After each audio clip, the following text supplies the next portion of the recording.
जो यहाँ हमरा के देखे हो नी तो वही दिन में कह देवे के चाहिए कि हम छुछुंदर बानी।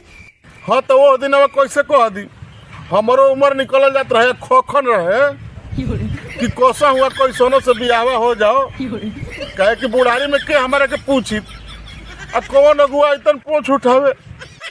वो दिन हम हुर पर ही लागत रहनी, अब छुछुंदर हो गई नी। तो देखो अब वो घड़ी के बात मत ढोले चलो, हमारो बुढ़ारी में बियाह हो रहे तो बड़ी चिंता रहे। उ तो भगवान बेचारू तकलन कि धरती पर दूगो गेदा गेदी खेलतन स। आ सुन न तू पहिल का हुर के परिसय में धइल बड़ू का, पहिल का बाड़ू। अब हमरा में कौनो सुखे नहीं है। अपन चाव निमन नानू लागेला, दूसरा के चाव निमन लागेला। तो का अब तहरा कहे के मतलब कि टोले में कोनो भौजाई जे मिलस तो उनका से ना बढ़िया से बोली बतियाई नु। आपन चाउर खराब दूसरा के निमन कहले बाड़ी, एकर मतलब ये नु भइले।